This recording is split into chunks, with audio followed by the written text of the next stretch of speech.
I, on a daily basis, struggle with that anxiety of I'm not meeting the standard, not even my own standard, much less if anyone else has placed one on me.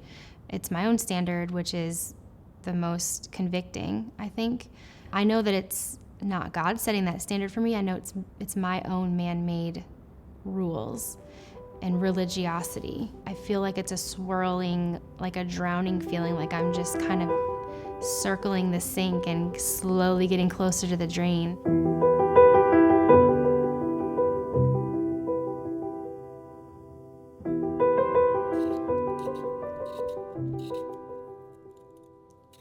If I could just get one more thing done today, or 10 more things done today, tomorrow I can be even more devout. Tomorrow I can make even more of a Sabbath for myself and my family to do more godly things.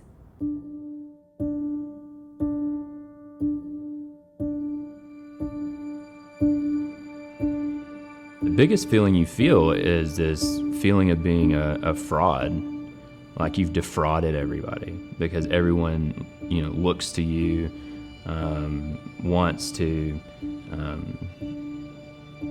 to model how they do their careers after you and have the family that you have at some point, and you feel like a fraud because they're looking to those things as being hopeful. You've achieved those things, and those things in themselves are not hopeful at all. In fact, they're by themselves are very miserable.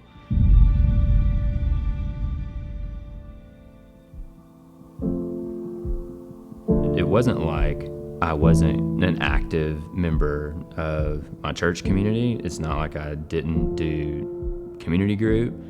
And maybe this is the reason I felt so much like a fraud was I'm doing all these things that I'm supposed to do. I'm going to church and I'm reading and I'm going to community group. Why are all of these things not adding up? And the more I think the older I got, because I felt like this for maybe 10 years, was extreme anger at feeling like I was doing all of the things I was supposed to, yet still coming up short and empty.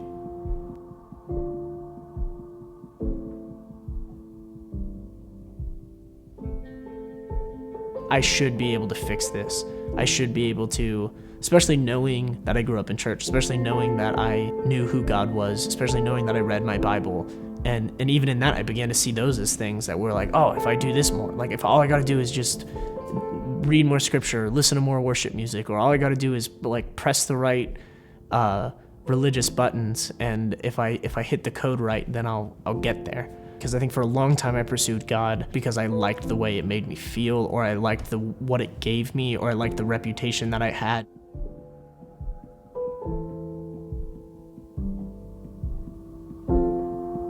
If you look at the life of Jesus, like all of the things that you're supposed to do, I would actually want to do those things, but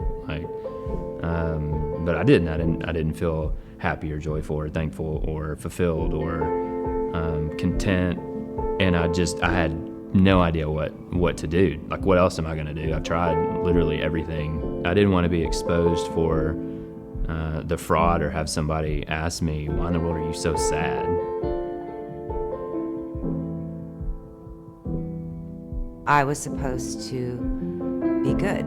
I was supposed to do it right. And the more I tried to do it right, it went wrong. I was always talking with him. I was doing Bible study. I was trying to read the Word, but it wasn't.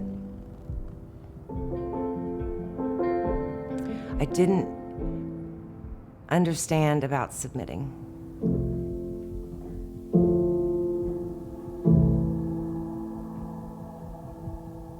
All my life I had been told that Jesus died on the cross and all that, and I knew it. In my head I would be like, yeah, that happened. But I think that something shifted where that became real, where it became that I was the one who nailed his hands into the cross.